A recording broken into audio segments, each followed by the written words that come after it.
మాఘపురాణం 14వ అధ్యాయం. విప్రుని పుత్రప్రాప్తి.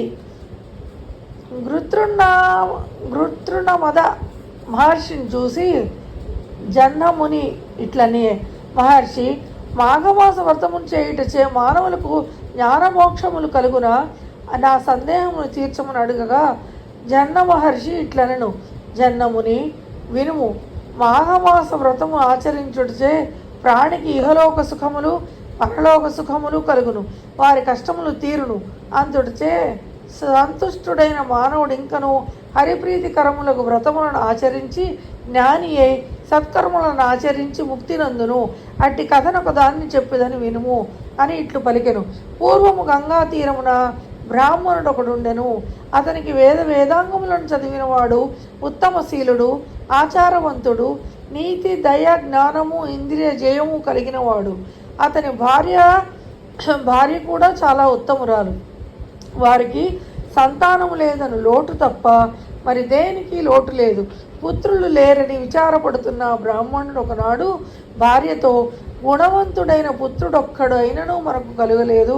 అట్టి పుత్రుడొక్కడున్నను మన వంశమునకు మనకును సద్గతులు కలుగునాయని, పుత్రుడొక్కడు కూడా లేకపోతే మన వంశమునకు మనకు సద్గతులు కలుగునా అని విచారపడను.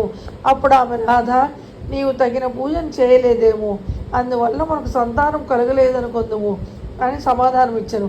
అప్పుడు ఆ బ్రాహ్మణుడు, ప్రియ, కష్టతరమైన తపమును ఆచరించి అయినను శ్రీమన్నారాయణుని సంతుష్టిపరచదను, పుత్రవరమును కోరుదును అని చెప్పారు. కష్టమైన నియమములను పాటించి నిశ్చలమైన తపస్సు చేసి మృకండు మహాముని వలె ఉత్తమ పుత్ర వరమును కోరెదరని పలికెను. ఆ దంపతులిద్దరూ తపమాచరించవలనని గంగా తీరమునకు పోయిరి. బ్రాహ్మణుడు అష్టాక్షరమును జపించుచు శ్రీహరిని మనసులో నిలుపుకొని తీవ్రమైన తపస్సు చేసెను. కొంతకాలమునకు శ్రీమన్నారాయణమూర్తి ప్రత్యక్షమయ్యను. అతడు 4 చేతుల యందును శంఖము, చక్రము, గద ధరించి ఉండెను. వరమాలను కూడా ధరించెను. పచ్చని పట్టును కట్టుకొనెను. కౌస్తుభమును మణిభూషణమును ధరించెను. అతని కిరీటం కోటి సూర్యుల కాంతితో ఉండెను. శాంతి భూషితమైన ప్రసన్నత కల శ్రీహరి ముఖము మకర మండలముల కాంతితో మరింత శోభాయమానముగా ఉండెను. నారద మహర్షి స్తుతించుచుండగా, అప్సరస కాంతలు పాటలు పాడుచుండగా లక్ష్మీ సమేతుడై గర్భవంతునిపై నెక్కి ఆ బ్రాహ్మణునకు వరమీయవచ్చెను. తనను గమనించక తీవ్రమైన తపస్సులో నిమగ్నుడై ఉన్న బ్రాహ్మణుని చూసి చిరునవ్వు నవ్వుతూ, విప్ర, నేను నీకు వరముని ఇయ్యవచ్చి తిని నీ తపస్సునకు మెచ్చి తిని అని పలికెను.